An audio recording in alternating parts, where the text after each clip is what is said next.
Welcome back to the channel. This is Trinity Storm and you are watching first part of What If Naruto Becomes Demonic Nemesis. If you enjoyed this video, please like, share and subscribe to the channel.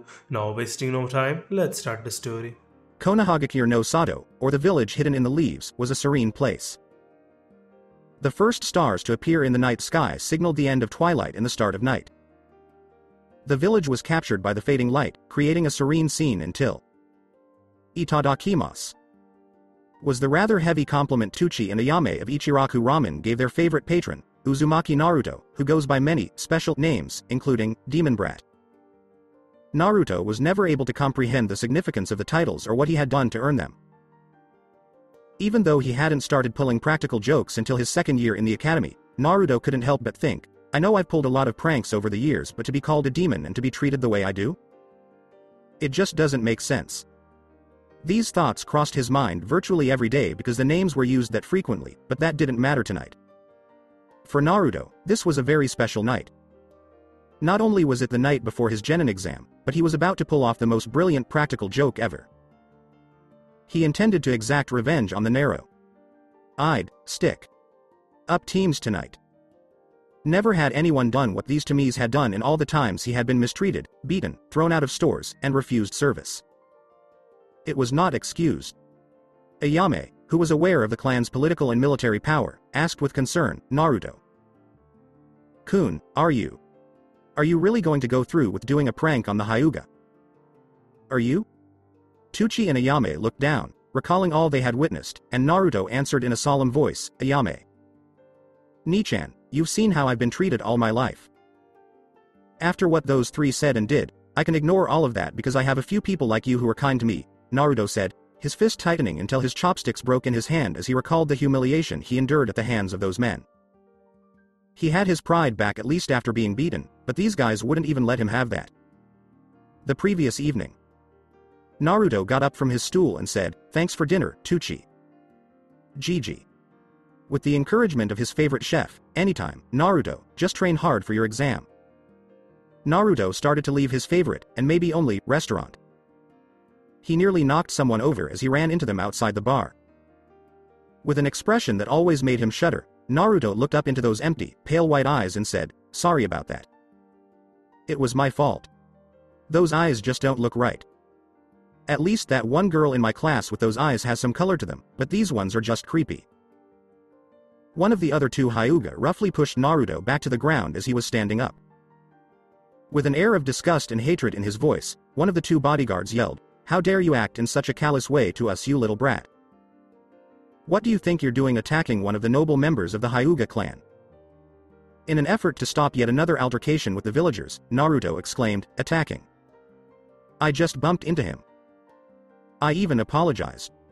Then, Naruto was struck hard by a chakra enhanced blow that sent him straight into a nearby wall, leaving a few cracks from the impact of his body. Too little, too late, demon. Tuchi was about to offer assistance at this point, but Naruto's glance caused him to halt abruptly. Naruto, gasping in agony and spitting a little blood, said to his attackers, I'm not sure what you're upset about, but I already apologized for the accident and I don't want any trouble, so I'm heading home right now. As he hobbled toward his apartment after struggling to his feet, Naruto heard the words that would follow him for months. It's not as if he was terrified of the Hyuga. What wounded him so deeply was the truth in the words. He knew they were telling the truth, even if he didn't want to believe it. As if a demon like you has a home to go to. No one's waiting for you, no one wants you. You're just a little demon who will never be accepted by anyone. Worthless. With an evil smirk on his face and ice in his voice, the person who appeared to be the leader of the three spoke these words. Naruto finally lost it after hearing the man's cold words. All the years of mistreatment, disregard, and apathy towards him flashed before his eyes. All forms of injustice, perceived penalties, and hateful, dehumanizing looks.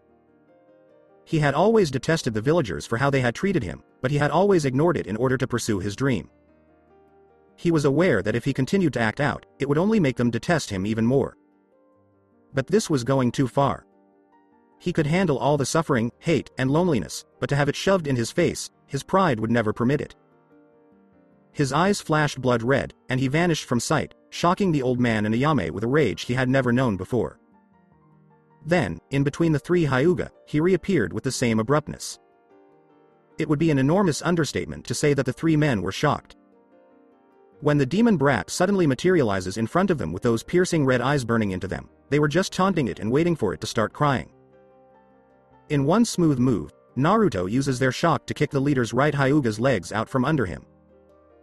He then sweeps his ninja wire out of his sleeve and wraps it around the left Hyuga's arms, causing it to brush his left arm instead of his head when he attempted to strike it.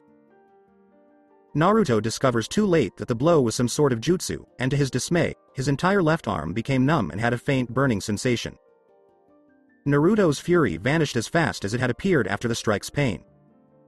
Shit, what was that? He was thinking now. I can't move my arm. This is bad. Why did I lose my temper like that? Two of them are obviously Chunin and I don't know about the other. I'm so fucked. I might have a chance against one Chunin. The first Hyuga got up again as Naruto was still recovering from the blow and managed to deliver a devastating blow to the side of his head, sending him straight into the wall that had previously cracked it. The blow to his head was making his head swim, and he was barely standing as the pain was still shooting through him. Take that, you insolent little brat.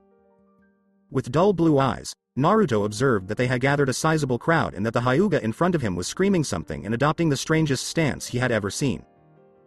You filthy little demon. How dare you disgrace the mighty Hyuga like this? As a member of the head family, I will pass down your punishment.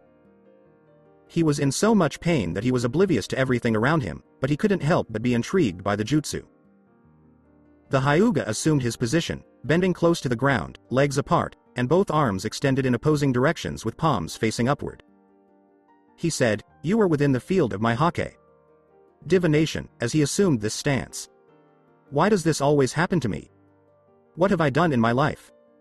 And what the fuck is he doing? Was all Naruto could think as he watched through glassy eyes. Hake Rokujuin Sho. Divination field 64 strikes, 2 strikes, 4 strikes, 8 strikes, 16 strikes, 32 strikes, 64 strikes. Ha! Was the last sound Naruto heard after having this straightforward thought. Naruto took a painful hit after another, but he was grateful that with each one, his pain decreased.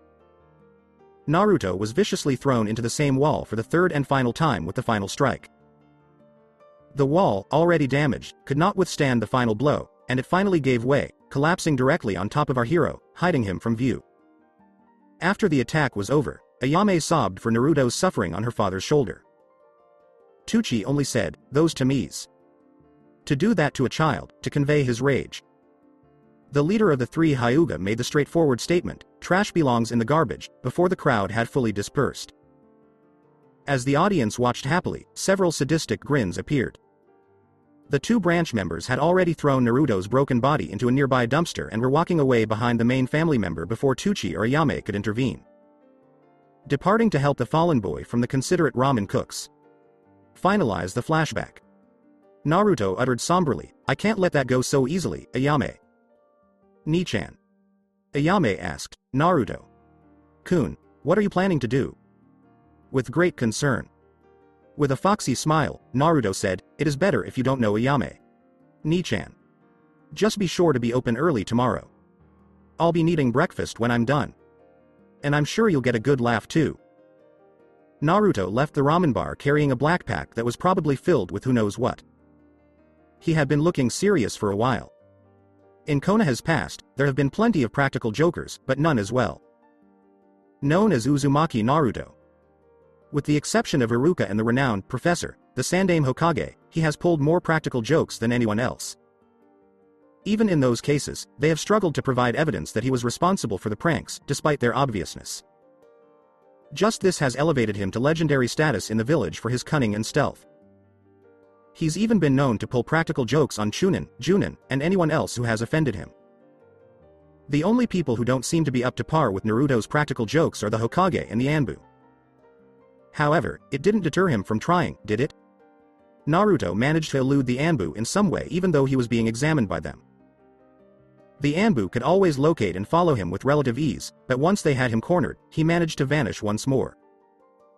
Many had begun to suspect that he was proficient in some kind of advanced teleportation or Shunshin no Jutsu, body flicker, but they were never able to confirm this.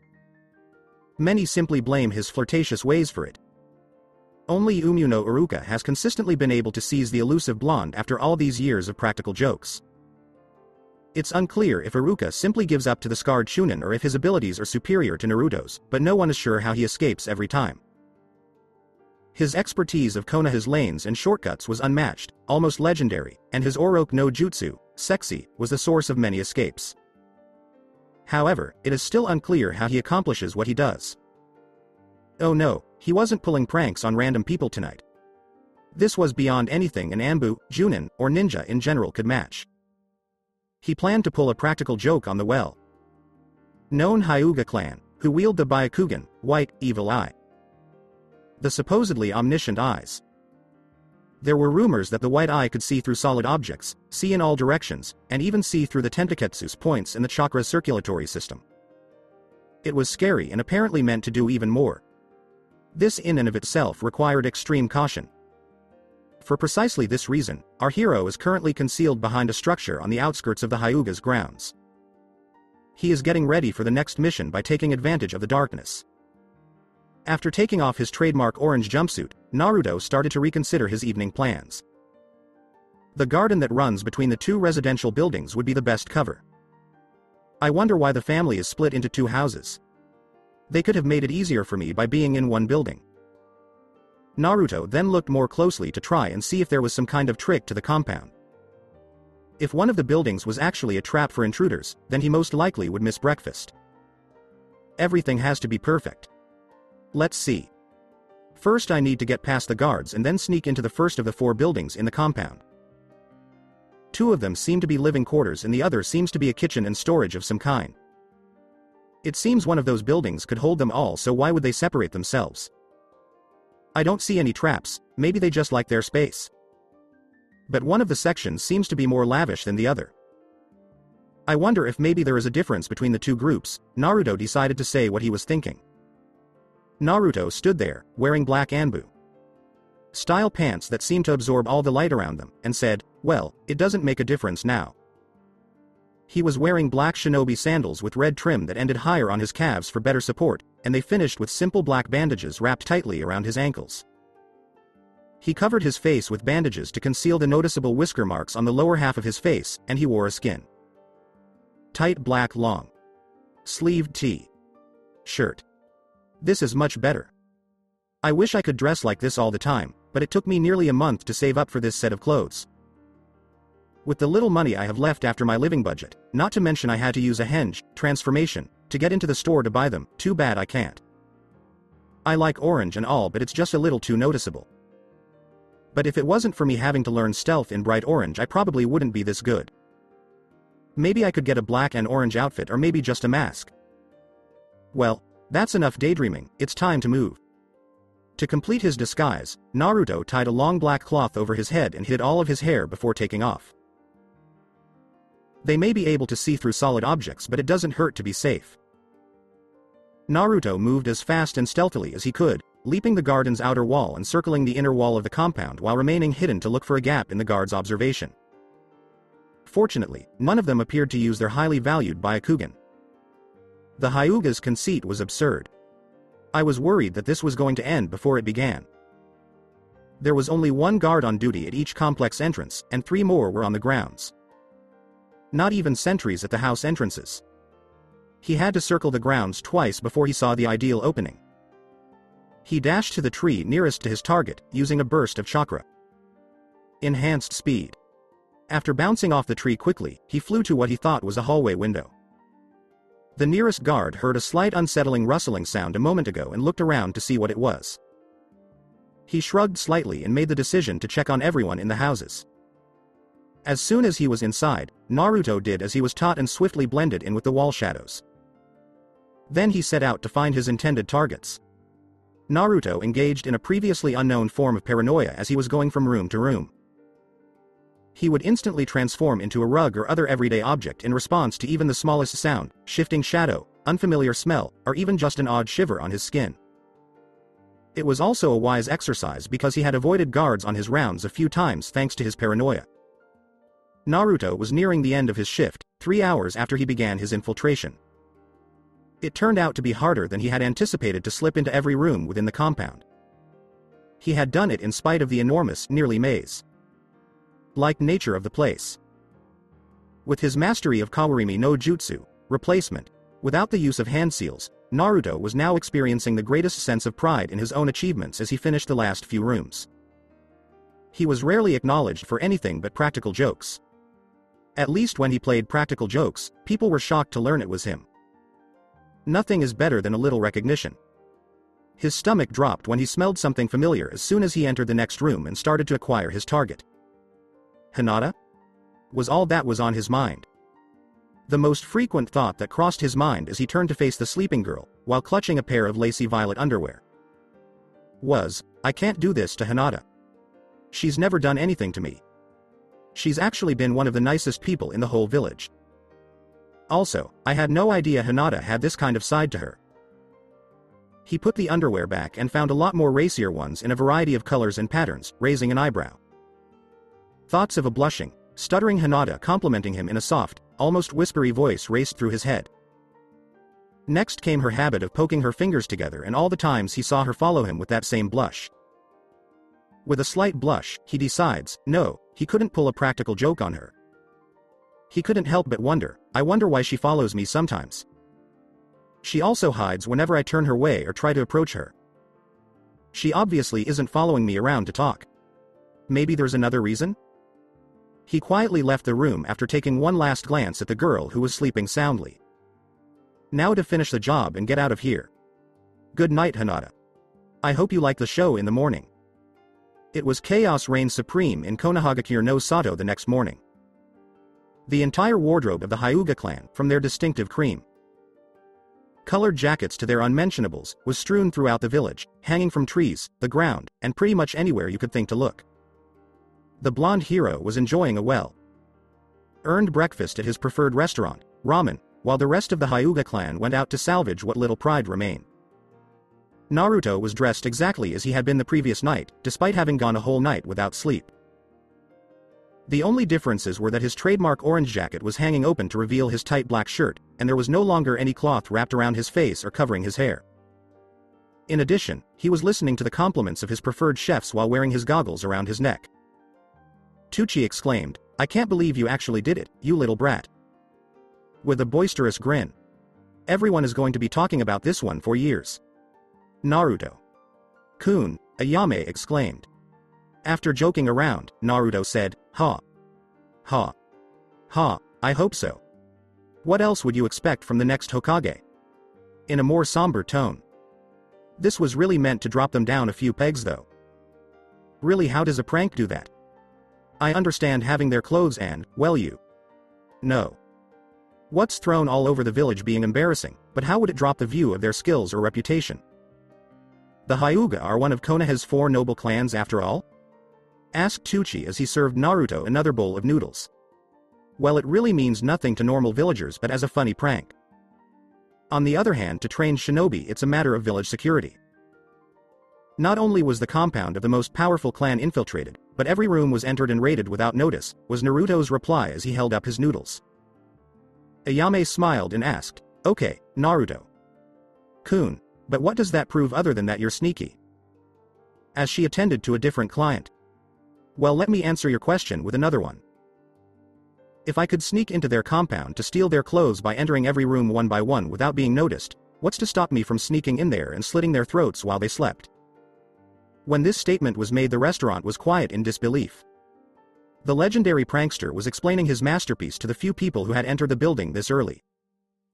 It was concerning to realize that the Hyuga might be wiped out in a single night by an academy student, a legendary one, but an academy student nonetheless. It would be exactly the same as the Uchiha. Who else was capable of doing this if the demon brat could? When they're asleep, even the most proficient shinobi are helpless.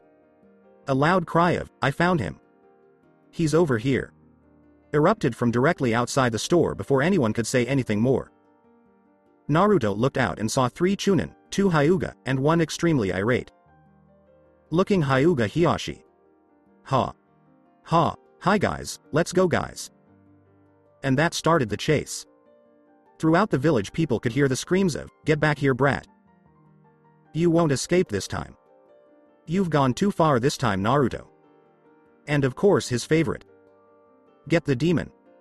Even with all this, Naruto couldn't help but have fun with the chase. You losers are just jealous that you don't have the skill or guts to do what I do. Called Naruto while jumping from building to building. Get back here, Naruto. You will be taken to see the Sandaime for punishment. If you give yourself up, your sentence will be reduced, came the cries of his pursuers. The chase had started at around 6 a.m. that morning and was already well into 8 o'clock, and they were still not even remotely close to capturing Naruto. This kid is insane. How can he have this kind of stamina? We never should have split up from the main group. While the two Chunin were having their strategy meeting, Naruto was having a nice breather on a high balcony. These guys just won't give up. Normally I would just hide for a while to rest, but with Hyuga after me I can barely stop for 2 minutes before I'm found. At this rate I'll be caught for the first time. With this grim realization, Naruto decided to try and get to the academy as fast as he could. Especially since his exam was supposed to be in a little over a half an hour. Moving with the shadows, he headed in the direction of the academy, but before he could get more than 25 feet there was a cry of, "There he is." As Naruto spun around, all he could do was yell his horror at what he was seeing. "Aw fuck no." Standing in the direction he had just come from was a group of 9 Hyuga guards, 6 Chunin, 2 Anbu, numerous random villagers, and what looked like at least 15 Hyuga females with a "kill you painfully" look in their eyes. With that sight and a large amount of fear, he was off. At around 9 a.m. Naruto had finally lost them by using every trick he knew. Every shortcut, dead end, camouflage, henge, kawarimi, and, to his great displeasure, he had even resorted to using his Oroku no Jutsu. He had only really created that jutsu to improve his skill with henge and to prank Iruka. He had never dreamed one day he'd be relying on it. As Naruto was slipping around the last corner on his way to the academy, he let out a breath of relief, saying, "I finally made it." I knew those bakas could never catch me. From behind Naruto came a calm and slightly mocking voice. "Oh really, Naruto? What are you doing being late for class? And not only that, but you almost missed your exam." If he is she's glaring, a group of murderous women, and actual Anbu chasing after him had been scary, then this was just plain terrifying. With a scream of fright and a 12-foot jump in the air, Naruto spun around and pointed at his sensei, yelling, "How do you always do that?" Looking at Naruto with a bored expression, Iruka just grabbed him by the collar of his jacket and disappeared in a puff of smoke with a pair of Anbu right on his tail. Inside the classroom, all of the students were chatting amongst themselves on various topics, waiting for the exam to start. The main topic though was of course that great Hyuga humiliation. Questions of, how could that happen? Who did it? Aren't the Hyuga supposed to be all-seeing? Were just a few that flew about the room as the children continued. Some of the more arrogant in the room would reply with foolish ideas like, "It must be another hidden village trying to prove something. It must be a new invisibility jutsu and the Hyuga were the test. No, it's got to be some new kind of Kekai Genkai that can block the Hyuga's power." After about 20 minutes of the students' minds running wild, Iruka puffed into the room with Naruto by the scruff of his neck, followed by the 2 Anbu that were escorting them, ready to grab Naruto at a moment's notice. At the entrance of these 4, everyone went silent to watch what would take place, as well as observe Naruto's change of clothes. The first thing the students notice is the long black Anbu-style pants that end with wrappings and modified black shinobi sandals with red trim. Next they see the long-sleeve skin-tight black shirt and fingerless gloves, as well as his signature orange jacket. He also wore his goggles around his neck, making his hair appear longer, and it flowed around his face slightly. It hung lower and made him look older and more serious to some. Or it could just be the air of tension with 2 Anbu in the room. Many girls blushed at the sight of the slightly toned muscles that shone through the tight shirt. Since most of the boys wear such baggy clothes, it's a rare sight for them. But what catches everyone's eyes the most are the chains attached to Naruto's wrists, ankles, neck, and all connecting to a plate on his chest with multiple chakra suppression seals on it. At this realization, everyone knew Naruto had done something big. The academy doesn't teach Fujin, seals, because they are considered high-level techniques and often dangerous. It does however teach to recognize common ones, such as exploding note Fujin, basic Fujin for items to be stored in scrolls for travel, and the Fujin on those cuffs used on dangerous nuke. Nin. Don't you think this is a little excessive, Anbu? San? Asked Iruka with a frown. With all due respect, Iruka. San, it took nearly 20 Hyuga, 8 Chunin, 4 Junin and the 2 of us Anbu to apprehend him. Said the rat-masked Anbu. What? How could the Dobi be that strong? They needed that many high-level shinobi to catch him? He must have something up his sleeve and I must have it, was the unbelieving thought of a scheming student. If it was not for the Hokage's order to turn him over to you for his exam, he would be in a class 3 holding cell waiting for his sentence, was the calm reply from the bear-masked Anbu. I understand that, but with these chakra cuffs on there is no way for Naruto to take the exam. I would ask you to please remove them and leave him in my care. I will take full responsibility in making sure he appears for his hearing with the Hokage tomorrow, Iruka forcefully suggested with a rather familiar glare to the 2 Anbu. I'm not sure about this, what if he runs again? Rat asked with uncertainty in his voice. Unless you already forgot, Anbu. San. I was the one who finally caught him after you all failed for over 3 hours, said a smirking dolphin. After a moment of silence, the bear Anbu did a number of hand seals, too fast for any one of the students to follow, and removed the cuffs. He's your responsibility now. Don't come crying to us if he gets loose. Bear plainly said. Thank you, Anbu. San, and don't worry, I'll take care of him. Iruka said, placing a hand on Naruto's head. Oh, by the way, kid? Rat inquired. Was Naruto's rather lethargic reply. Nice job on the Hyuga. I don't think even we could have pulled that off. Said the rat Anbu, clearly impressed with the boy. After the rat Anbu said those words, the entire class collectively dropped their jaws on the floor, and the collective thought in the room was, Naruto did that. I've known Hiyashi for a long time and I have never seen him that mad, embarrassed, or impressed. Bear murmured in the same voice. Impressed? Naruto asked, unsure. Yeah, kid, when you're at the top like the Hyuga, or it takes something big for them to notice anything. This prank of yours really caught his attention, said Rat in a song voice. By the way, how did you do it anyway? Iruka asked. Now every person in the room was listening intently with their own thoughts on the matter. Stupid Naruto, you're so immature. Yeah, he is cha. Inner bitch. Naruto looks kind of hot in his new clothes and longer hair, I wonder what he would look like with highlights. This is 2 Mendokus. I wonder, Munch, if I can use, Munch, the same method to sneak into the kitchen? Munch. Stupid Naruto, he's hogging all the attention. I'll get Akamaru to bite him later. Buzzes, Buaz, interesting. Naruto. Kun, thank you for not doing that to me. I would have died of embarrassment. Wait. Naruto was in my room. I'm going to die. Did he find anything? Nothing of mine was missing. Wait, a pair of my panties were unfolded. Naruto. Kun was touching my panties. The person who thought this blushed dangerously red before passing out with a nosebleed. How could the Dobi do something like that? The Hyuga were always the Uchiha's rivals. Could the Dobi be that good? He has been catching up lately. He's still a Dobi, but maybe I should keep an eye out. Every little thing that can help is worth it. Maybe I could use the same method for a sneak attack on my brother?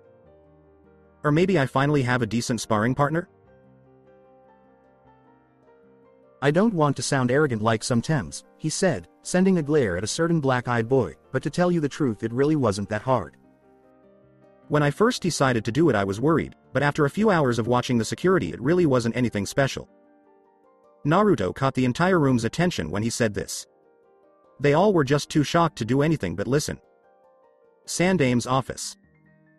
In the Hokage Tower, the Sandame Hokage, Hyuga Hiyashi, the village elites, and the majority of the Council of Elders all listened to the whole discussion going on in Iruka's classroom over the Sandame's crystal ball with interest. Interesting. How is it that this boy was able to sneak into the Hyuga and then call it easy? Asked an intrigued red-eyed Junin. Well, let's continue listening and we can find our answers. Said the Sandame with interest lacing his voice. It seems your daughter has just fainted, Hiyashi. San. Hiyashi sighs, it would seem so, Sandame. Sama. I need to solve this problem with her soon before the elder's patience runs out. Sandame. Sama, do you really think it wise to let the boy go free? And even take the exam? A random Junin, with a scar along his jaw, almost screamed. After a deep sigh, it was simply a prank. Even though we, as shinobi, see it as more of a threat to village security, to him it's just his version of revenge, said the Sandame with annoyance. See? Said the man frantically, the fox is after us, and it's starting with the Hyuga to weaken us before it attacks. We must kill it before it's too late. We never should have let it live so long. Said the same scarred Junin from before. In an instant the legendary professor was in front of the man, and in an icy voice that sent a shiver down everyone's spine and reminded them just who their Hokage was by the rather noticeable killing intent being emitted. I have put up with closed-minded fools like you on this matter for far too long now. If you are a shinobi who does not possess the skills to see the difference between a hero and a demon, then you have no business as a Konoha nin. The Sandame turned around and headed for his desk. Leave now and put your hitai. 8 on my desk on your way out, was the flat command after the killing intent had dispersed. Hokage. Sama y. Ouca. Ent be esser. Ious. Said the stuttering Junin. Either that or take your time with Morino Ibiki. What? Said the Junin in horror at the idea of being at the mercy of the rumored sadist that commanded the Interrogations and Intelligence Division. You broke the law. With this simple statement everyone knew what the Hokage meant. He may show leniency to the villagers for their barbs of demon or monster, as long as they don't touch Naruto, but for shinobi he has never been lenient on the subject. Please quiet down. I would like to hear how a 12-year-old academy student infiltrated my home, was Hiashi's calm request. Quite, I actually am very interested as well, Kakashi added while looking over the edge of his ever-present book. As the scarred shinobi left the room, leaving his hitai 8 on the table, he scowled while vowing to himself, I'll get you demon, someday. Iruka's classroom. Well Naruto, how'd you do it? Iruka asked a second time. I'm not sure I want to say, was Naruto's shaky reply. Why don't you Naruto? Asked Iruka with slight irritation. It's one thing that I was able to do it for a prank sensei, but I don't want just anyone to be able to do the same. I mean the Hyuga are a bunch of stuck-up Tomies, but they're still Konoha shinobi. Really now, is that true? Was the simple comment from the bear Anbu. Yeah, I mean I was only after their clothes to play a prank, but what if a foreign shinobi was sent to kill them? With the knowledge of what I say now they could all be gone by morning, couldn't they? Naruto said looking down. Sandame's office. So I guess Naruto-kun wasn't as clueless to what this prank could mean as I thought, stated the Sandame with a slight cough, a little embarrassment in his voice. Correct Hokage. Sama, but it is of utmost importance that I learn how he did it so I can correct my security problem, Hiashi said with the classic Hyuga indifference firmly in place. Just give Iruka his time. I'm sure he'll get it out of him. Naruto may be more than he appears, but he is still a lonely and hurt 12-year-old looking for attention. The chance of getting any kind of positive attention for once will be too tempting for him to resist, one chain-smoking Junin added. Do you really think it's that simple? Hiashi asked with a raised eyebrow as his only expression of curiosity. Naruto has always wanted a family or at least a friend, but even something as simple as a friend has been denied to him by the villagers. The only thing that seems to keep him going is the hope for the future and his dream. He strives to prove to them that he is something other than what they see. Even though he doesn't know what they see him as. If he ever found out what it is they see when they look at him, the Sandame closed his eyes as if in deep thought. What Hokage? Sama? Asked the red-eyed Junin with honest concern. I'm afraid we may lose him. With that said the Sandame returned to staring into the glowing crystal. Iruka's classroom. Naruto, don't you think it's better to let others know of their flaws? That way they can be fixed instead of letting them stay that way. If the Hyuga can be so easily infiltrated it could be a danger to the village. Iruka said with sincerity in his voice. While this was being asked, Hinata was waking from a rather exciting dream of Naruto to hearing the current conversation's direction. Naruto-kun, you're amazing. I can't believe you were able to do it, or that you were in my room. Doing what I think you were. With that thought the images of Hinata's recent dream passed through her head and almost sent her into blissful unconsciousness again. Alright, but if I'm going to go through all this, why don't you get one of the head Hyuga here so they can hear it as well? I don't want to repeat this again. Was Naruto's defeated reply. At that moment there was a puff of smoke to signify someone entering, and not just any Hyuga had appeared, it was Hiyashi himself in all his emotionless glory. Please, continue. I am most interested in how lowly academy student was able to enter not only my home but my own bedchamber unnoticed. 2. San is here. Naruto. Kun, I hope you will be alright, thought Hinata as she looked on with worry. Shit. Well, I was hoping not to see you until the hearing, and I don't appreciate being called lowly by you. Naruto said with a very foxy grin. Why is that, Naruto? San? Asked Hiyashi. Well, first, I am the one who got past those so-called all-seeing eyes of yours, so I doubt that I'm lowly. Also, it's normally not a good thing to be in the same room as the man whose boxers you hung from the Hokage Tower. Said Naruto with the foxy grin still in place. As he said this, he pointed out a window, and lo and behold, hanging from the heights of the tower are a string of about 15 pairs of cream-colored boxers, one of which had orange spots on them. Hiyashi's face light up a bright red, followed by giggles from the class. He then gave Naruto a glare that made the entire class, especially Hinata, cringe. Please. Tell me, Naruto. San, why you found the need to humiliate not only myself but my entire clan. A hint of anger entering his voice. Alright, I guess I could tell you. While Naruto's mouth went on autopilot, retelling the events of 2 nights ago outside Ichiraku Ramen, his mind was busy sorting through all the information he had on his classmates to make sure it was all right to tell them about his trip into the compound. Let's see, first off is Yamanaka Ino, a rather pretty girl with long blonde hair which she keeps in a pony tail, has blue eye, and wears a purple outfit with bandages wrapped around her legs and midsection.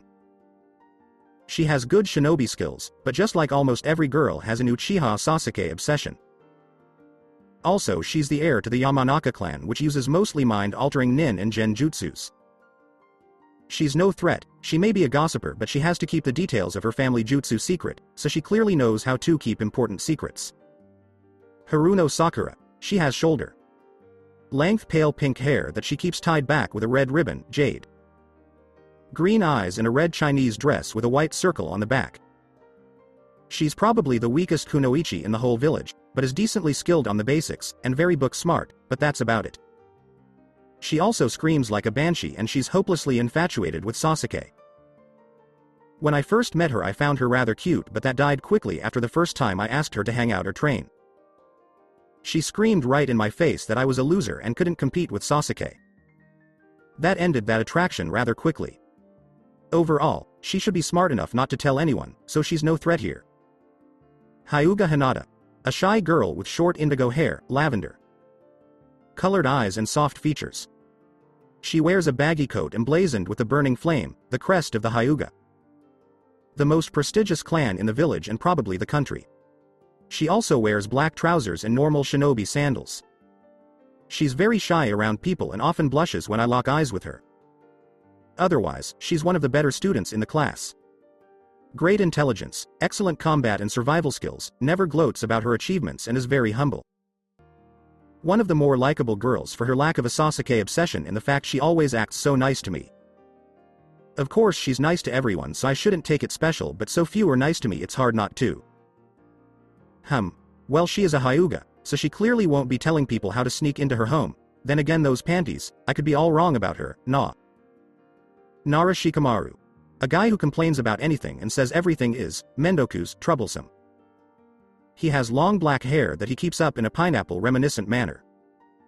He wears a thin gray vest over a fish net shirt and black knee length trousers. Despite his slacker attitude, he's a fucking genius. At least that's what I can figure out from his frequent games of shogi and go he plays in class. Heir to the Nara clan, which uses shadow-based jutsus. If he's even awake to hear this, then he won't tell anyone. It would be 2 mendokus. Threat level 0. Akamichi Choji, a big boned guy who often stuffs his face with chips he pulls out of his ass and is Shikamaru's best friend. He has brown hair and swirls on his cheeks. He wears a green coat with matching shorts and a white shirt that says "Eat" on the front with bandages on his arms and legs. He excels in heavy striking taijutsu thanks to his family's art of increasing the size of their bodies and limbs. He hates it when people call him fat. I would avoid doing that at all cost. He is the heir to the Akamichi clan. He would never betray Konoha, besides Choji's too nice to spread around info like that, even if he stops eating he's no threat. Inuzuka Kiba. A boy with a very feral appearance that smells and even acts like a dog. He's loud enough to give Sakura some competition and always brings a small dog with him in his coat, named Akamaru. He wears black pants and a fleece cuffed hooded jacket. I just call him, Dog Boy. The only thing that he has that is greater than his loudness is his arrogance. He's heir to the Inuzuka clan that raise dogs as nin. Animals and trackers. Most of their jutsus seem to revolve around the partnership with them. They also seem to possess slightly heightened senses that can be strengthened by adding chakra to their noses. In the end he's got strong pack mentality. With Konoha being his pack, you never betray the pack. Aburame Shino.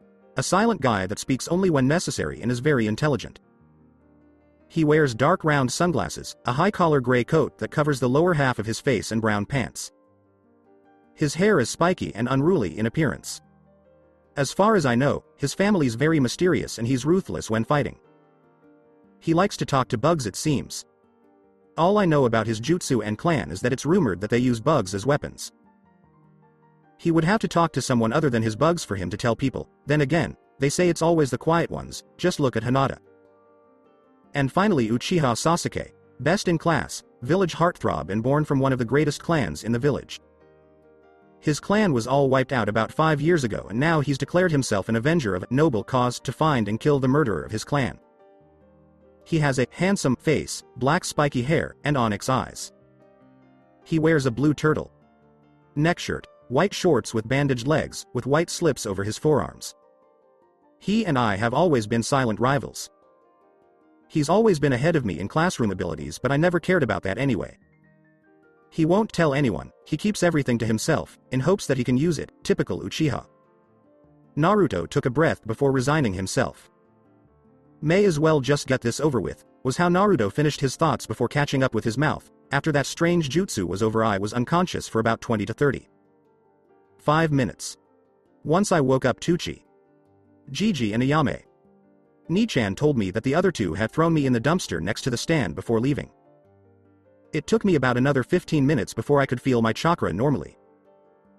Then once I could move I headed off to plan my revenge. I mean prank. Naruto finished his explanation with a little slip of the tongue. You recovered from a Hake Rokujuin show in only 5 minutes.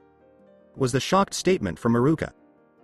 As Naruto looked around the room he could see the Anbu had tensed, Hiashi was glaring at him, and Hinata was looking struck, all of which made him somewhat curious. Is that special or something? I was kind of out of it at the time because of the strike to my head but the jutsu didn't seem that powerful. When Naruto finished he heard a sharp intake of breath from a few select people. Naruto.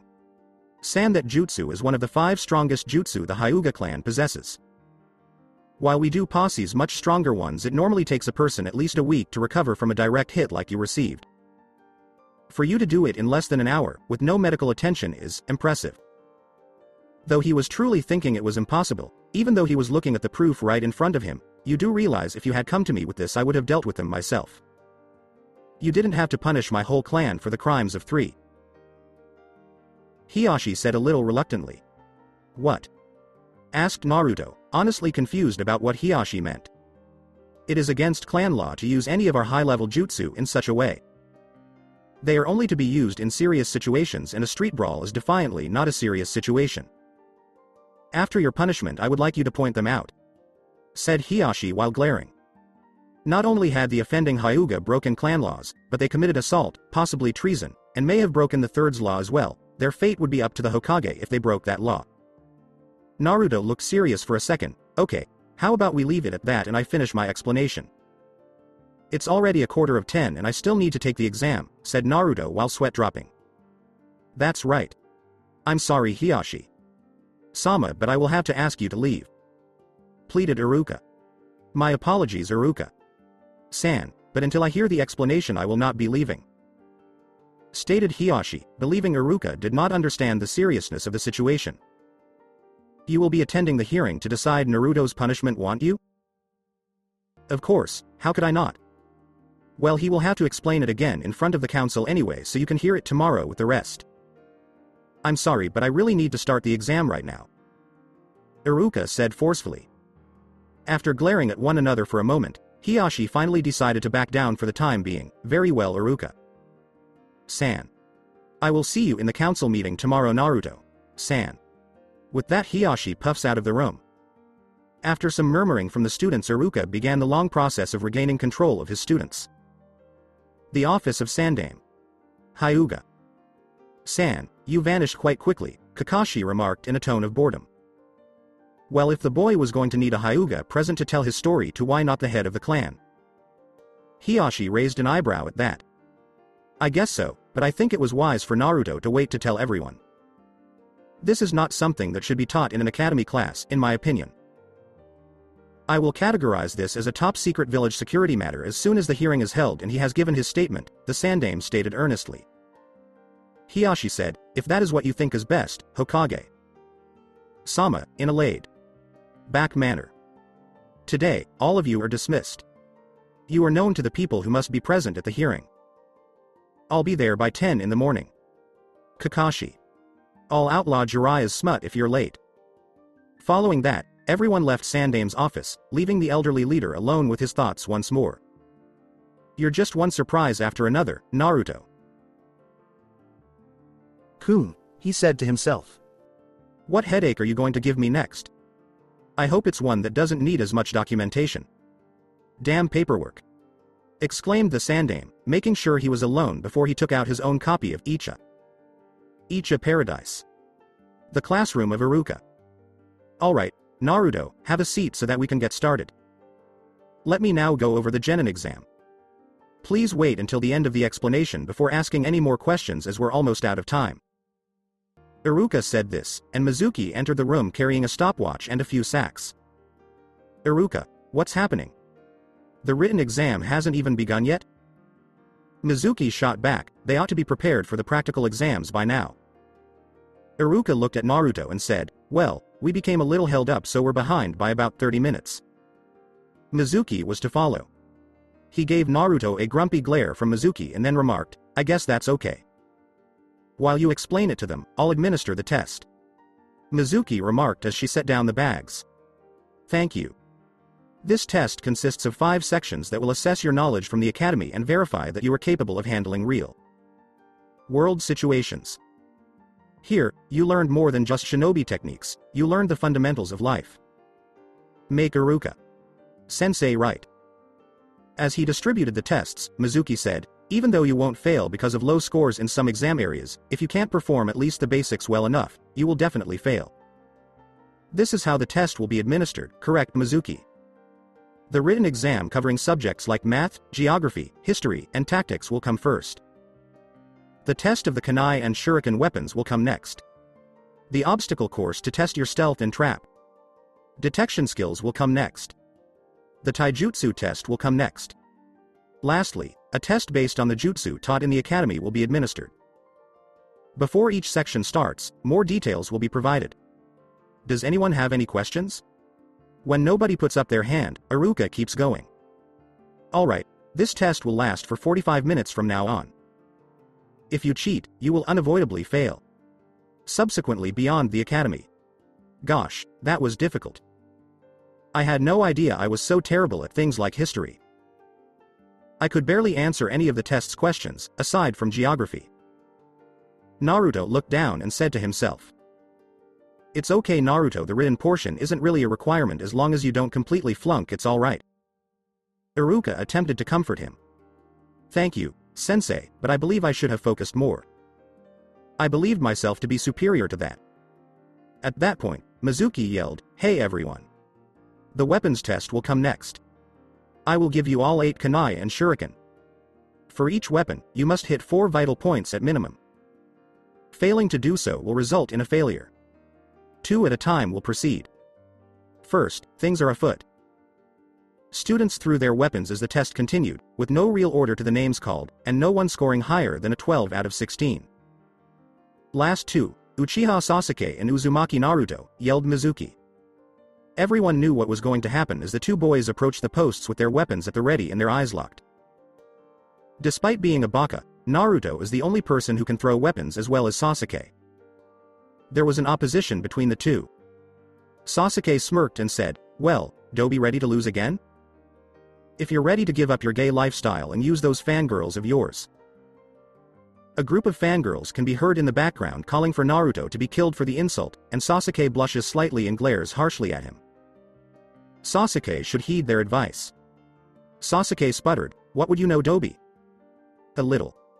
Mizuki exclaimed, "Okay, you two get ready and start." Both rivals seized their weapons and fired them in response to this call. In the Kunai challenge, Sasuke received a score of 6 out of 8. "Excellent," was Mizuki's comment. Naruto earned a 7 out of 8 rating next. "Fantastic work, Naruto. On the last one, you were only half an inch off." "No way, Naruto no baka can't beat Sasuke." "Kun!" erupted in a cacophonous chorus of fangirls, Sakura foremost. "Alright, Shuriken are next ready." Sasuke exclaimed, "You won't beat me this time, Dobi. Go." Once more, they discharged their weapons, and Mizuki moved in to collect them following the distinct sound of metal striking wood. Sasuke received an 8 out of 8 for Shuriken. Sasuke, perfect score. Naruto receives a 7 out of 8 rating. In the weapons test, Sasuke and Naruto are tied for first place. It isn't just Mizuki-sensei. It should be Sasuke Kun, not Naruto, who triumphs. The boys are so dumbfounded by everything that they start to perspire. "I'm sorry, girls. The score is what it is, and nothing more." At the ripe age of 17, Iruka admitted to believing he was too old to deal with fangirls. That's right, I'm the best." Naruto made a small boast. Next is the obstacle course. The course starts as one path and splits into 3. Every path is different and is littered with traps, none lethal of course. Also, throughout the course are bells. Every time you ring a bell, a point will be deducted from your score. Some of the more obvious traps will ring a bell when set off. Others' bells may ring by simply moving sloppily around the course. Along any given path are 15 bells. We completely expect you to at least set off 5 of them. Don't feel bad if you do, even Mizuki and I will at least set off 1 or 2. This test is also timed. You have 10 minutes to get through, every additional 30 seconds after that will be counted as a rung bell. If you ring 10 or more bells you fail. Understand? Arrives at the beginning of the course signals to begin. Every student took a turn, and to the surprise of many, a good number of them failed this section. They finally called the person who everyone had been waiting to see try this after about an hour. Mizuki called out, "Uzumaki Naruto, you're up." A small group of people in the crowd were discussing the test as Naruto took his place. "Alright Dobi, let's see if all this skill of yours I've been hearing about is a fluke or not," Sasuke snapped.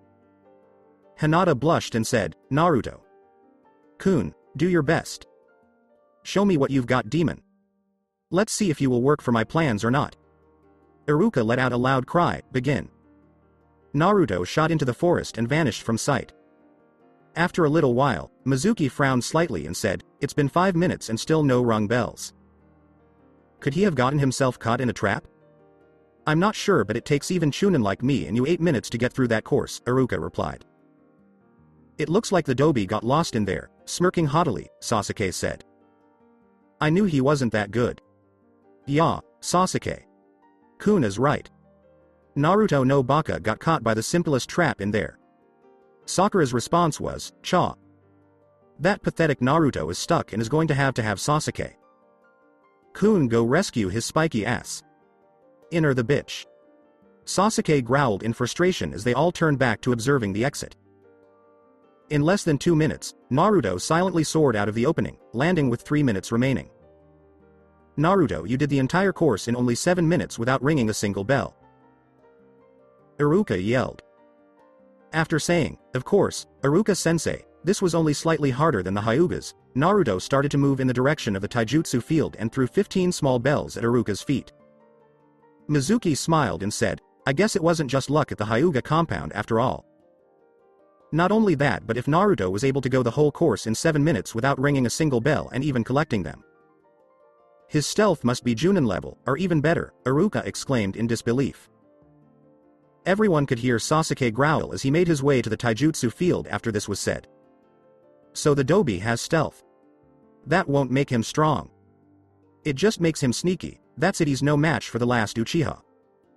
I'm an Avenger and that means I have to be the strongest. We will see who the best is Dobi. As they made their way to the next testing location, the students couldn't resist chatting up Naruto about his abilities. Ino exclaimed, "Can you believe Naruto did that?" In shock. Sakura exclaimed, "No, he must have cheated. There's no way he beat Sasuke." Kun. Arf. Arf. Kiba called out to his dog. He had to be good at something. I guess that's stealth, Akamaru? He did get through without ringing a bell. The always composed Shino said, I had one of my insects follow everyone when they went in. He did not cheat. In between munches, Choji said, Munch. What do you, munch? Think about it, Shikamaru. Mendoku's, I honestly think he's better than what he shows. He's like me, he doesn't try. It's not worth it, Shikamaru sighed. So what, he's good at stealth. He's still a Dobi. Cha. Sasuke. Kun's right. Naruto no Baka is no match. Sakura exclaimed, casting a dreamy glance at Sasuke. Inner bitch. I hope Naruto Kun passes and we get on the same team. That would be wonderful, blushing Hinata thought, her mind faltering. Here we will have the taijutsu portion of the exam. Each of you will have a turn sparring with either me or Mizuki. We will be grading you on speed, stamina, and technique. Then we'll give each of you an overview of your skills before moving on to the ninjutsu test, was Iruka's explanation. Every student took turns sparring one at a time. By the time everyone was done, it was approximately 11:23 a.m. Alright everyone, there will be a change of plans because of how late it is. We will give each of you a private explanation of our decision, then you will be released for lunch. Each person had a meeting with the sensei they had fought for their grade. Some grinned proudly, some perspired a little, and some appeared to have been stabbed with a kunai. Naruto knew he hadn't performed well, so he started to perspire as he walked toward Iruka. Iruka knew he had hit a nerve when he said, to start, Naruto, your stamina and form are good, but you're too slow, your movements are very choppy, and your reach is too short. Despite his sensitivity to being the shortest person in the class, Naruto knew he needed to hear this in order to get better. Iruka whispered, I'm afraid you would have failed if this had been a pass or fail grade. With a quiet voice, Naruto questioned, am I really that bad, sensei? Iruka smiled softly as he placed Naruto's back. It's okay, Naruto, you have the best stamina I have ever seen in an academy student, heck even most chunin don't have your kind of stamina, but I think the basic style we teach here just isn't right for you. It's meant for straight-out combat, but with your size it's just not right. When you get with your Junin sensei, ask him for a style with a lot of dodging and quick hits. Just work on your speed, power, and get a more suitable taijutsu style and you'll be fine. That's what this test is for after all. It's better to find these things out now instead of later. Naruto grinned widely and said, thanks, Iruka sensei. Now get to lunch and don't be late for the last part of the exam. Iruka returned to the classroom after Naruto had left to meet with Mizuki to go over and grade the previous 4 exams. In the classroom, Iruka asked, how's it looking, Mizuki? Actually, pretty good so far. Out of the 40 students it looks like between 23 and 28 will pass, said Mizuki. That's good news. Let's finish grading these quick so we can get ready for the last portion since it will probably take 2 hours to get through them all. As he put down the papers, Mizuki remarked, you're right, but it still worries me some. Iruka leaned against the wall and said, what does? Well, I'm sure some of these kids should pass from what I've seen over the year, but they aren't or are really close. With a heavy sigh, Iruka said, you mean like Naruto?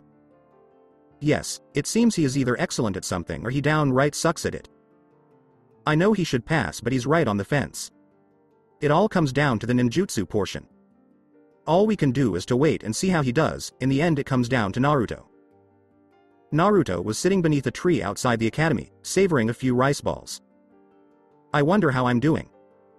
I did horrible on the written test, but sensei said it wasn't a requirement. My stealth and weapon technique were high scores, but my taijutsu would have been a failure. I guess all I can do is wait and see how I do on the ninjutsu test. A few of Naruto's classmates left as he was finishing his lunch and were returning to class when the bell rang. Naruto thought to himself, well, this is it. I guess all I can do is my best. Hinata frowned as she watched Naruto go, thinking, Naruto-kun, you're so strong. I wish I could be like that but I can't even find the courage to talk to you. As Hinata entered the classroom again, everyone was settling in for their seats. Hinata, you're running late.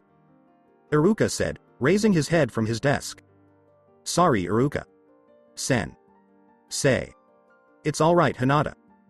Just take the seat next to Naruto so we can get started. Hi, sensei. Hinata was overcome with resolve as she ascended the steps to take her seat because she was sitting next to Naruto-kun. She couldn't help but think, this is my big chance to get him to notice me. If I can't get to him now and he's placed on a different team then I may never get another chance with him. I've got to do it now. Everyone, this is the final portion of the exam. You will be called down one at a time into this room over here to take the test. We will be testing you on your skills with the henge, transformation, kawarimi, replacement, and bunshin no jutsu, clone. Now just being able to perform the jutsu won't be enough to pass. You must be able to perform it with decent control, speed, and form. In other words, if you create 3 clones but it takes you 2 or 3 minutes to do it, you will fail. This test is to make sure you can be efficient in the field already. If you aren't up to that level, you will just be wasting the Junin's time. Any questions? Hurriedly asked Iruka. Naruto thinks, why did it have to be bunshin no jutsu? Henge and kawarimi I can do, but bunshin is my worst jutsu. What am I going to do? Am I really going to fail after all I've done? As he puts his head down hard on the desk at the conclusion of the explanation, evoking a few looks. Whispered Hinata, Yuto-kun, I know you LL do your B. Street. Naruto said, huh? Oh Hinata, when did you get here? He really doesn't notice me. He didn't even know I sat next to him, Hinata says, looking down with broken heart and lost resolve. Thanks for the cheers but my bunshin sucks ass. It's my worst jutsu. I'm sure you can do it if you try Yuto-kun. You nay. Veer give up, Hinata says, blushing at the profanity. Naruto returned his smile and said, you're right, Hinata. You never know until you try. Thank you, after giving it some thought. Hyuga Hinata, you're next. Hinata looks at Naruto after hearing this and descends the stairs. Hinata blushes a deep red upon hearing this. Good luck Hinata, I know you'll pass, you're great. Maybe I do have a chance? The NKU Nar. Yuto-kun. Shinobi. 2. Come and go from the room one by one. They depart a few minutes after arriving, either with their heads bowed in shame or donning a shiny new hitai. 8 of Konoha. Then the time arrived. Uzumaki Naruto. Was Mizuki's call. Well, it's time to give it my all. Iruka. Sensei's only response to Naruto's inability to produce a passable bunshin during the final exam was, you fail. Iruka frowned and said, Naruto, I just don't understand why you can't perform this jutsu. Naruto looked down and said, I don't know sensei, but I really wanted to pass. I really tried. Mizuki answered, Iruka, you know we could let him pass. Naruto looked up at them both with hope in his eyes as he said, he performed excellent on the other portions of the exam. Stealth, field exercises, shuriken and kunai all were above average scores. We really could pass him. Once again, all hope left our hero's eyes when Iruka said, that's true Mizuki, but you forgot to mention his written test, taijutsu, chakra control, or his bunshin just now. I'm sorry Naruto, but with your score on the written exam and your failure to perform a working bunshin I can't pass you, was Iruka's flat reply. I'm sorry, but you still have next year. This is your first try and I promise to help you over the break so you're ready for next year. Naruto exclaimed, but sensei, that's not fair. With flames in his eyes. I'm sorry, but I believe that you're just not ready yet. Naruto's infuriated response was, why? Just because I can't make a worthless illusion. Naruto, the ability to make bunshin is the basic of the basics. If you can't even do that yet, then you are definitely not ready for anything more advanced. Iruka's response was as follows. Naruto growled and yelled, "Prove it." With a heavy sigh and an agitated expression, Iruka stood up and gestured for Naruto to attack with a simple hand gesture. "Hopefully, I can teach him the importance of fundamentals," she said. Before his charge, Naruto thought, now's my chance to prove I can pass without that stupid jutsu. Naruto charged forward as fast as he could. Despite the fact that the Chunin split into 5 copies the moment he arrived at Iruka. "I told you, Naruto, you're too slow." Naruto was shocked and started moving quickly to find the real one. They started to fade away one by one when they were struck. To his surprise, when he delivered the final blow, instead of hitting his solid sensei, it simply dispersed. What? Where did sensei go? Suddenly, a chair behind him burst into smoke, and he didn't even realize that a kunai was at his throat. The sound of Iruka's voice reached his ears next. "This is why we teach those jutsu here at the academy. They may be the simplest ones, but they are the most useful and will probably save your life countless times in your career as a shinobi. They are the basis of all shinobi styles, and if used properly can be the best option. Until you can perform them, you will not pass." "I'm sorry, Naruto." Naruto took a seat on the tree swing outside the academy and reflected on his life and everything that had happened to him thus far. It was not a pleasant line of thought. Finding pleasant memories became more difficult the more he thought back on the unpleasant experiences that each memory brought up. Why do these things happen to me? My whole life has been a living hell, and now this on top of it. Iruka was one of the few people I thought I could trust to. I don't get it. I'm as good as Sasuke with weapons, the best in stealth, can perform Kawarimi no Jutsu without hand seals, and am one of the best with henge. I even created my Oroku no Jutsu. Even Iruka fell for it. So what if I didn't pay attention to history or the other boring stuff, have the best chakra control, or can make worthless illusions? As he sat there and observed all the children who had passed getting praise from their friends and family, these were his thoughts. He overheard remarks such as, "I'm so proud. That's my boy." He wished he could have that one special treat instead of the hateful looks and icy looks every night. "You're getting a special treat tonight." He cursed his slightly above average hearing at the next few words. One woman questioned, "That's him, isn't it? He's one who didn't pass, right? The one on the swing attached to the tree, good. Can you imagine if it had passed? That monster a ninja. Imagine it. That worthless demo. Shish. You know the law," the two women said to each other. All he could do was glare as hard as he could as every word hurt a little bit more and his mask started to fall off piece by piece. He was unaware that 2 pairs of eyes were watching him at that precise moment, each with a very distinct thought. Poor Naruto. Kun, you look so sad and hurt. I wish I had the courage to comfort you, to be there for you, but I'm so weak I can barely get near you, was a sweet thought. The other had a far more evil motive. There you are, you damn demon. After tonight I'll be the hero that finally finished what the Yondaime started and end up being more powerful than a cage. That fool Sandaime will never know Kukuku. Naruto asked in a serious tone, "What do you want, Mizuki-sensei?" Mizuki's flimsy cover said, "Ha. Ha, I knew you had the best sensory abilities of your class, Naruto." "Not really, you were laughing kind of creepy." "Naruto, you do know Iruka wasn't trying to be mean, don't you?" Mizuki responded. "I know, but I really wanted to graduate and he didn't have to fail me the way he did." Naruto couldn't help but swing his head in Mizuki's direction, saying, "I think he sees himself in you, and because of that he's trying to steer you away from the same mistakes he made. Iruka just wants the best for you. You know he's an orphan too." Returning his attention to the other children, Naruto appeared to ease up once more. "I still want to be a shinobi though. I don't want to go through another year of the academy. I understand, Naruto, but, you know, there may still be a way for you to pass if you're willing to try." He had Naruto's whole focus with this. With hope, Naruto asked, "What do I have to do?" He perfect, you damn demon. Follow me, Naruto, and I'll explain everything. Finally, I will finally have everything I want and you will take all the blame, Kukuku. Later in the dark of night we find our hero leaping through the trees with a large scroll on his back, a smile on his face and more than a little hope in his eyes. He taking this scroll was too easy. I thought when Gigi found me I was done for, but one Oroku no Jutsu and he went down. All I need to do to pass is learn one jutsu from this scroll, then show it to sensei and I'm in. But first I need to get to the shack. A few minutes later Naruto found himself outside a broken-up wood shack in the forest. Is this the right place? It matches the description Mizuki Sensei gave me, but he's not here yet. Well, I did take the scroll 3 hours before he told me to. After scanning the area and finding a good area to practice, Naruto opens the scroll and begins to read. Guess I should get started. No reason not to use the extra time I've got. Let's see, the first jutsu is Kage Bunshin no Jutsu, Shadow Clone, not more clones.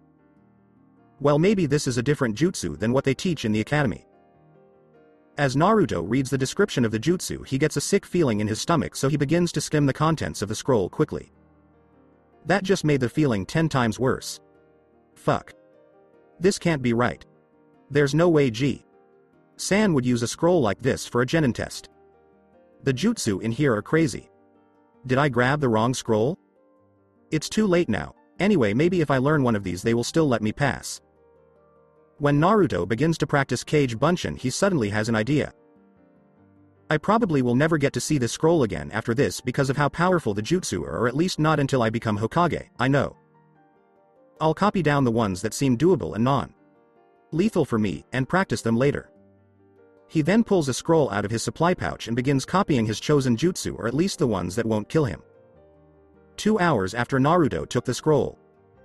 Hokage Sama, Naruto has crossed the line this time, yelled a random Junin. We can't let him get away with the scroll of sealing. Every Hokage has added dangerous kinjutsu to that scroll since before the village was formed. It even contains the secrets of the seal that holds back the fox. Whimpered a Chunin. I understand your worries and we will get the scroll back. Everyone spread out and search. I want Naruto back here alive, with the scroll. Hi Hokage Sama. With a wave of the Sandame's arm, all of the shinobi before him disappeared in a blur and a kick-up of dust. After his orders were given, the Sandame heads back to his office and takes out his crystal ball once again. Naruto, I don't know why you would have taken the scroll, but I have a bad feeling about this. How did you even know about it? Most Junin don't know where it is hidden. I intend to find out though. The crystal ball begins to faintly glow. He began his search where he had been looking before catching Naruto searching for the scroll. Damn, Haruno San is still at the hot springs. No, must look for Naruto. And so he looked, following after the many shinobi looking for the boy, using willpower known only to the cages themselves. Back with Naruto. Damn, out of all these jutsu I can only understand a handful. Even less of them aren't straight out suicide. Let's see how many I've got. 5 jutsu and 1 is supposed to have high-level variations. Kage Bunshin no Jutsu, Shadow Clone, B. Rank Kinjutsu. Creates solid clones of the user by evenly distributing the user's chakra between them. Shuriken Kage Bunshin no Jutsu, Shuriken Shadow Clone, B. Rank Kinjutsu. Creates solid clones of any small object X, kunai and shuriken. Bakuretsu Kage Bunshin no Jutsu, Exploding Shadow Clone, A. Rank Kinjutsu. Creates an exploding Kage Bunshin that can be detonated by the creator's will or by being dispelled. Kokwangyu no Jutsu, Bringer of Darkness, A. Rank Genjutsu. Creates an illusion of complete darkness over a set area. It traps the opponent in absolute darkness. While inside the illusion, the senses of sight, sound, and touch are disrupted. One may see their own body, but once trapped inside the illusion, it cannot be dispelled unless by the user or someone outside the affected area. Therefore, defending oneself is extremely hard if trapped in this jutsu. Shunshin no Jutsu, Body Flicker, C. Rank Ninjutsu. Gives an extreme burst of speed to travel in a set area. The target must be within the line of sight of the user. Out of the 100 or so jutsu on this scroll, only 5 are usable for me. All the ones I can use are kick-ass jutsu, but I thought there would be a lot more. This genjutsu sounds interesting, and with my nose it would give me a great advantage. I just wonder if this will be any different from learning the Bunshin no Jutsu? Oh well, there's a few left, maybe one of them. As Naruto read on to the second to last jutsu, he landed on an interesting one. Hitoshirezu Kensai no Jutsu, Hidden Power, S. Rank Kinjutsu. This jutsu finds its roots at the beginning of shinobi skills. Some believe this to be one of the first jutsu created back when chakra was only used to improve one's speed and strength for hand-to-hand combat. Some also believe that chakra was originally used to power special weapons, but no proof has been found to support this. To continue, every person naturally has chakra held in reserve by their body to ensure it will have enough to survive. Though the amount kept back is far greater than what is needed for the body to survive. A person only really needs around 5 to 10% of their maximum chakra capacity to support their body. They will be suffering from chakra depletion at this level but easily still alive. The average person has almost 25% of their chakra inaccessible because of this survival reserve that is subconsciously held. You can train to access this chakra with extreme diligence or dangerous kinjutsu, the 8 celestial gates, over many years, but with this jutsu you can call up your reserve chakra to use as you will. This does put strain on the body and can have unknown effects, but compared to some of the kinjutsu that produce the same effects, this would be the preferred way. Be warned, never use this jutsu when you are low on chakra, worn from battle or training, for you risk death from the chakra depletion. Other than this, it is a very useful jutsu to have for emergencies. The reason it has been sealed away is clearly the danger to an inexperienced user, so be careful and use it as a last resort. I found this jutsu in my travels and battles outside the village. Good luck and train hard. The Yondaime Hokage of Konohagakure no Sato. Cool. A jutsu used by the Yondaime himself. I've got to learn this one for sure. First off, what's the last jutsu? Shiku Fujin, Dead Demon Seal, huh? Sounds interesting, but it's way too complicated. I'll copy it down now and figure it out later. If it's the last one, it must be good, said the smiling blonde to himself. If only he knew what he had just obtained, he probably never would have touched the scroll in the first place. I better learn the Kage Bunshin no Jutsu first though. Having more chakra may be good, but I doubt it will be impressive enough to let me pass. With his new scroll of Kinjutsu to learn and the thought of becoming a genin, Naruto began his training with a bounce in his step. It was nearing morning and a faint violet was appearing on the eastern horizon. The blonde boy was sitting in a hunched posture and was panting heavily. The stolen scroll was strapped to his back and seemed to be weighing him down as he fought to catch his breath. This was how Iruka found Naruto. The blonde looked up in surprise when he heard the scarred sensei land near him. I must really be out of it if I didn't sense Iruka. Usually I smell him beforehand, thought the blonde. Iruka chuckled almost menacingly as he bent over the boy. It's all over, he said with that voice that he always used when Naruto was about to get in serious trouble. Instead of noticing his sensei's dangerous expression, Naruto closed his eyes and chuckled good naturedly. His legs wobbled slightly as he stood up, scratching the back of his head nervously. Got me already? Naruto said, slightly disappointed. You're quick, sensei. I only had time to learn 2 techniques. Standing up, Iruka peered quizzically at his blonde student. Sweat was glistening from his face and his legs seemed just barely contain the strength to hold him up. His clothes were also telling the story of his intense training. His pants were dirty, his sleeves were sliced up, and his clothes in general were torn. Iruka had only seen Naruto like this when he was training very hard. He's been out here practicing, he realized. I can tell how hard he's been working. Listen, Iruka. Sensei, Naruto said suddenly, his proud grin showing. I'm going to show you one of my amazing jutsu and you're going to let me graduate. That's how it works, right? Whoever learns at least 1 jutsu from this scroll passes. What? Iruka asked, confused. Where do you get that idea? Mizuki Sensei told me. Naruto said happily, almost bouncing as he felt a little of his strength returning. He told me where to find the scroll in this place. He trailed off as he noticed 2 things. Iruka's expression as he put things together and the sudden sound of kunai rushing through the air. Hearing the sound at the same time, but reacting faster, Iruka shoved Naruto out of the way of the deadly hail of daggers. The force of the multiple kunai pushed him back against the shack's shaky wall. It was extremely lucky for Iruka that he'd worn his Chunin flak jacket, or several of the kunai would have buried themselves in his chest and stomach. As it were, only one actually pierced his body. Just above his right knee. I see you found our little hideaway, a familiar voice said from the forest canopy. The Sandaime Hokage was currently sitting at his desk. In front of him was a crystal ball on a small cushion. He gazed steadily into its depths, watching the events in the forest commence.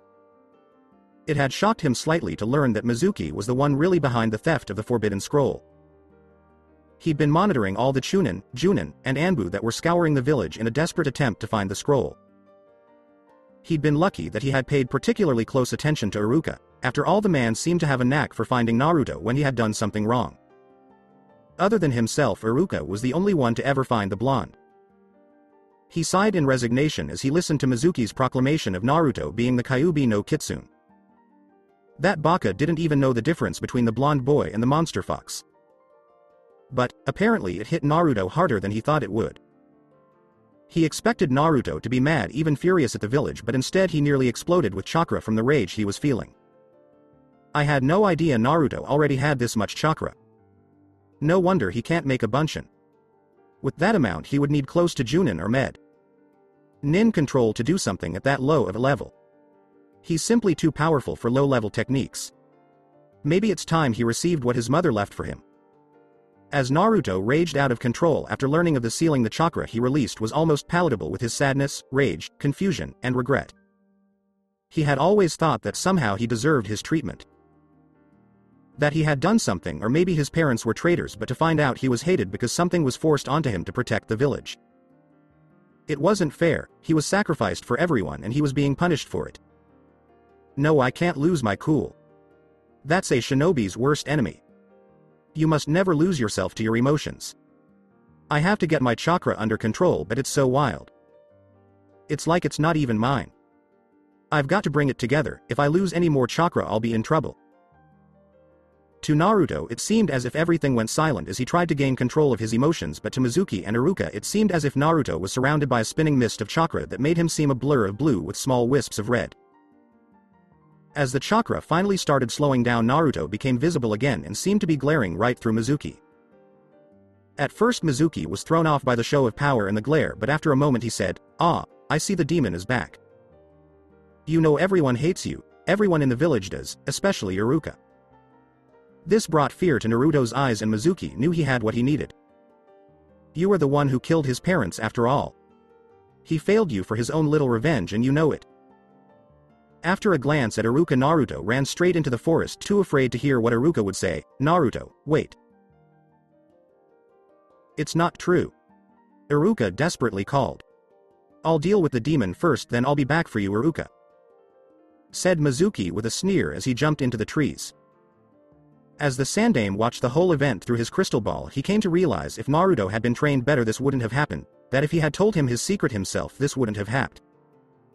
"I'm sorry, Naruto. I'll make things better and I know you will get out of this perfectly. Just like your father would have." When Iruka was able to trick Mizuki, he couldn't help but smirk slightly. For all his boasts that he was superior to him, Mizuki fell for that henge quite quickly.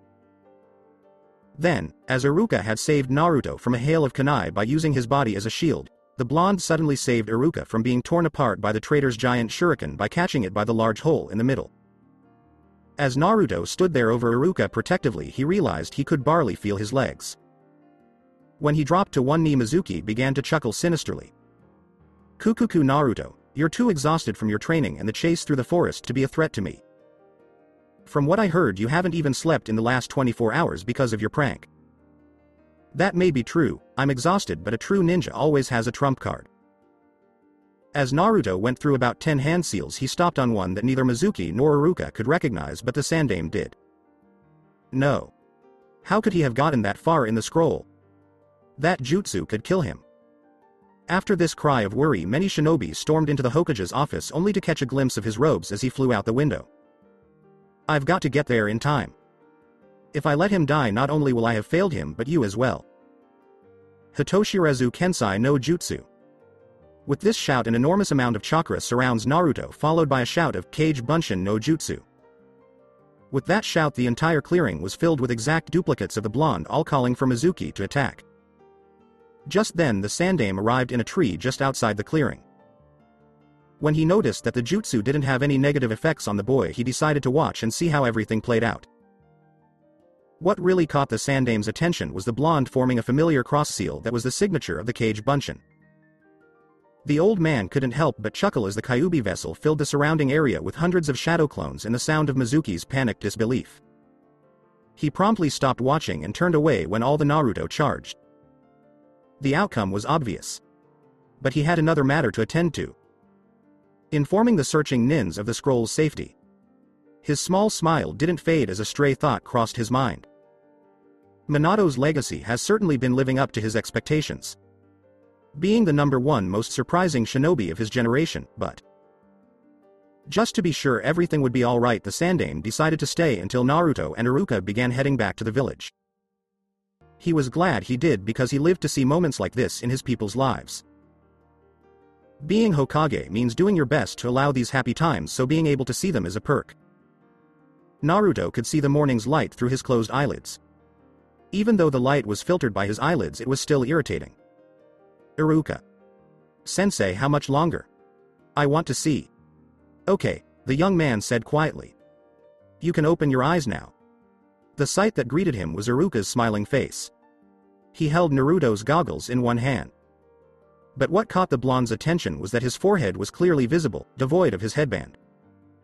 That's when he realized where it had disappeared to. It was tied snugly around his own forehead. Congratulations, Iruka said, with genuine cheer in his voice. You graduate. And to celebrate, I have a surprise, we're going out for ramen tonight. Naruto was silent. He couldn't believe all this was happening at last. He'd finally been allowed to graduate. He finally found someone who actually believed in him and didn't think him a demon. Even though he'd stolen a highly dangerous artifact from the Hokage Tower and used it, he was still allowed to become a genin. It was too much for him to put into words to describe his joy. Looking down at the blonde, the silence started to stretch until Iruka was greeted by a loud and joyful yell. Iruka. Sensei. Rang out Naruto's happy voice in his ears as he was tackled against the tree with the boy giving him a fierce hug. The Sandaime couldn't help but to smile at the sight. Things had turned out all right. He began to turn around to head back to the village when he felt something that sent a shiver down his spine and made him want to run as fast as he could. Something he hadn't felt for nearly 13 years. The chakra of the Kyuubi. When his eyes finally landed on Naruto, the boy was surrounded by a red haze of chakra that seemed to be burning him. His screams were horrible. Iruka looked horrified and was trying to hold Naruto down to stop him from clawing himself anymore. By the time the Sandaime had his senses back and was kneeling next to the boy, Naruto had already passed out from the pain. The cloud of chakra was still there, however now it was just an outline around his body which made him extremely warm to the touch and obscured their sight of him. Iruka noticed the Hokage and asked in a worried voice, Hokage. Sama, what's wrong with him? I don't know, but we need to get him to the hospital as fast as we can. Hi. After their short exchange, Iruka and the Sandaime ran as fast as they could to the hospital with Naruto tucked safely in Iruka's arms and the scroll on his back. Oh my goodness, that hurt. What happened to me, sensei? I had the impression of being burned alive. Naruto became acutely aware of his dampness. He realized he was somewhere in a sewer after taking a quick look around. Its walls were a deep crimson, and the water was nearly black at ankle level. Blue and red pipes protruded from the ceiling and disappeared into the shadows. However, this was not the peculiar aspect. Almost everywhere he looked, there were cracks in the pipes. It appeared that the walls had also seen better days. As far as he could see, the entire length of them was covered in chips and cracks. A slight groaning sound, as though they were about to collapse, was also audible. He could have sworn he just saw the walls pulse red, but he only got a glimpse of it. I was thrown in a dumpster first, and now I'm here. Whichever is worse, I'm not sure. Whoever did this could have at least chosen a better sewer, Naruto exclaimed, grinning broadly, before he felt something brush against his back and he began to laugh. He whirled around, grabbing a weapon, and exclaimed, "Who's there?" Oh no, they also took my weapons. Quiet down, little ninja. Naruto became tense upon hearing the deep rumbling reply. The voice was strong and deep. He was surveying his surroundings when he caught sight of movement again. He felt something soft and fuzzy as he reached around to grab at it, and to his horror, when he pulled it in front of him, he discovered it was attached to him. Naruto studied the object for a few moments, taking time to gather himself before realizing it was a tail, about 4 feet long, with a black tip and a blood-red color. The 4 thick black lines that ran from the tips of his fingers to over his knuckles and up his arms, ending in another pattern on his upper bicep, really got to him. He also noticed the 1-inch claws on his hands. When did I get tattoos? Naruto then started looking over the rest of his body and saw that the odd markings were all over him. His chest and abdomen had a different pattern from his arms, but his feet and legs matched. Naruto made the decision to save the marks for a later time, when he could examine them more closely. Naruto was starting to notice a few things he hadn't noticed before after taking so long to study himself. First of all, there was absolutely no light present here save for a tiny amount of blue and red light that leaked through the pipe fissures. How then was he able to see everything so well? A strange smell was also coming from somewhere, and he could hear a growl. Though it wasn't the one he recognized, something about it felt familiar. He felt what felt like cat ears at the top of his head as he instinctively reached up to scratch it while he was thinking about this. He was startled to discover that smooth skin instead of his typical ears was where he was expecting them to be. In the gloom of the water, Naruto saw thin trails of red energy as he struggled to make sense of everything. He asked out loud, "What is that?" "That is not a chakra. Chakra is invisible unless it is present in large quantities." "What the heck is going on here, then, and what is it?" "Quiet Gaki," I said. "I want nothing to hear you complain. Now hurry over here so I can respond to your inquiries. We have a lot on our minds to talk about." Unaware of his motivation, Naruto started tracing the voice he had heard by following sounds, smells, signs, and oddly, his instincts. His brain was yelling at him to turn around. He needed to get away because the voice was dangerous, but his body wouldn't stop moving. Naruto observed that the tattoo's edges glowed brighter the farther he traveled and the closer he got to the voice. He eventually found himself in a large room after what seemed like hours, and big, elaborate cage doors as tall as the Hokage mountain stood in front of him. He saw this room was as messy as the rest of the sewer as he moved slowly toward it. A menacing red glow surrounded a menacing face behind the doors as Naruto approached the center of the space. The tattoos on his body started to glow brighter than ever at the same moment as the glowing red figure appeared. He was at a loss for what to do. All he could do was look in shock at the massive glowing creature before him and wonder why he was glowing too. The being spoke in a deep, rumbling voice. "Come closer to me, little kid." Unknown to him, Naruto started to approach the cage. A massive pair of claws quickly emerged through the bars as he got closer to the doors. Naruto barely moved to the left of the attack, acting only on instinct. Naruto slashed his own claws against the gigantic one with a clean, fluid motion. The red glow from Naruto's tattoos became more intense than before, almost blinding him as the claws collided. To Naruto's surprise, the 4 lengthy gashes in the enormous claw started to glow and healed instantly in front of his eyes. "Where are we and who are you?" was the straightforward question Naruto posed after leaping backward by a good 20 feet to ensure he was out of reach. The face spoke in a haughty tone, "It seems you have good instincts to dodge my strike even though this seal stops me from acting against you." I asked, "Who are you and what's going on?" "Kit, I hurt. It's only been a few hours since you first heard of me, and already you've forgotten?" "You can attribute my presence to your Yondaime," the demon stated with a more refined tone. "Now what is that supposed to mean?" Upon uttering those words, Naruto saw that the cage's doors were fastened, and it seemed that the only thing keeping them closed was a little piece of paper bearing the kanji character for seal. Everything made sense. Kyuubi. To address your other inquiry and correct the kit. You're here because of some upcoming changes brought about by your recent behavior. What kind of changes? We find Amino Iruka, a glowing red Uzumaki Naruto, and the Sandaime Hokage in a spotless white room of the Konoha hospital. Right now, Naruto is lying motionless on a pristine white hospital bed. It's unsettling enough to see a still Naruto, but this is just strange. His features were obscured by the aura that surrounded him, which acted as a misty shield that ended an inch from his skin. Everyone was completely taken aback by the thin black strips that ran the entire length of Naruto's body. People initially mistook the marks for burns when they first started to appear, but now they run the entire length of Naruto's body, twisting and turning in complex patterns.